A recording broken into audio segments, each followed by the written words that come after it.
Reading through the Bible, Exodus 20, the Ten Commandments. And God spoke all these words. I am the Lord your God who brought you out of Egypt, out of the land of slavery. You shall have no other gods before me. You shall not make for yourself an idol in the form of anything in heaven above, or on the earth beneath, or in the waters below. You shall not bow down to them or worship them, for I, the Lord your God, am a jealous God, punishing the children for the sin of the fathers to the third and fourth generation of those who hate me, but showing love to thousands who love me and keep my commandments. You shall not misuse the name of the Lord your God, for the Lord will not hold anyone guiltless who misuses his name. Remember the Sabbath day by keeping it holy.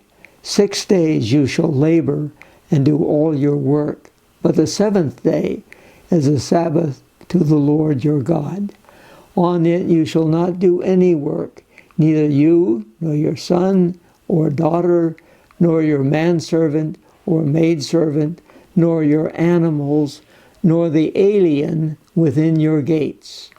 For in 6 days the Lord made the heavens and the earth, the sea, and all that is in them, but he rested on the seventh day.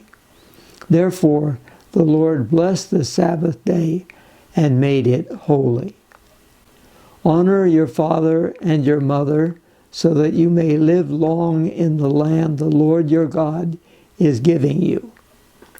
You shall not murder. You shall not commit adultery.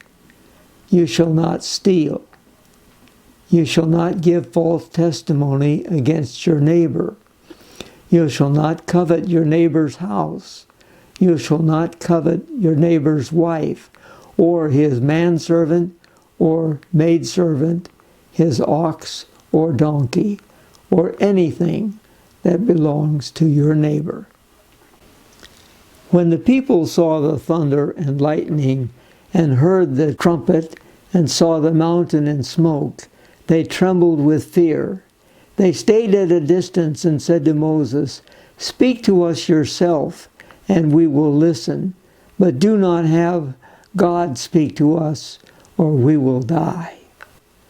Moses said to the people, "Do not be afraid. God has come to test you, so that the fear of God will be with you to keep you from sinning." The people remained at a distance, while Moses approached the thick darkness where God was. Then the Lord said to Moses, "Tell the Israelites this, you have seen for yourselves that I have spoken to you from heaven. Do not make any gods to be alongside me. Do not make for yourselves gods of silver or gods of gold. Make an altar of earth for me, and sacrifice on it your burnt offerings and fellowship offerings, your sheep and goats and your cattle. Wherever I cause my name to be honored, I will come to you and bless you. If you make an altar of stones for me, do not build it with dressed stones, for you will defile it if you use a tool on it. And do not go up to my altar on steps, lest your nakedness be exposed on it." Now in this chapter we have the Ten Commandments. The Ten Commandments are enough rules and regulations to take care of every situation if people would obey them. Everything is included here. You have the way that you are to reverence God. You're not supposed to make any idols. You're not to worship any idols. You're to worship God alone. And then the second part has to do with the relationship with other people, your father and mother, not commit murder, commit adultery, not steal, give false testimony, or covet. Now this also includes a section that I referred to earlier in chapter 19, when in verse 18, when the people saw the thunder and lightning and heard the trumpet and saw the mountain in smoke, they trembled with fear. And this then prevents them from going to meet God. And they tell Moses, you listen to God and then you tell us what he said, but we won't listen to God because we'll all die.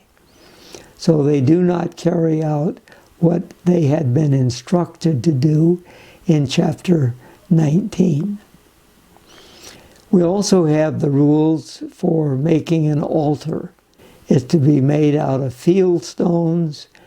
It's not to have any tool used on it. And God is to be worshipped on this sort of altar. This is mentioned many times in the Pentateuch.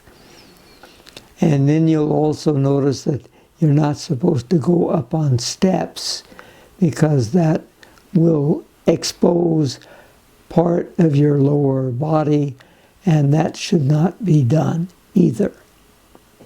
You notice how many times it mentions that you're not supposed to make a form of God using anything in creation, whether it's from heaven or from the earth or from the water. Nothing is to be used, because God does not have a body. He is a spiritual being, and we worship him in spirit and in truth. But we do not use any object as a worship. And this is why I have a little bit of trouble with some of the icons that we have in church. We have idols that represent people. It's very difficult to separate the person from the idol. And when you have an image of Jesus, it's difficult to ignore that and worship him in spirit and in truth. So I think that that refers to all images. There should be no images that are in a house of worship.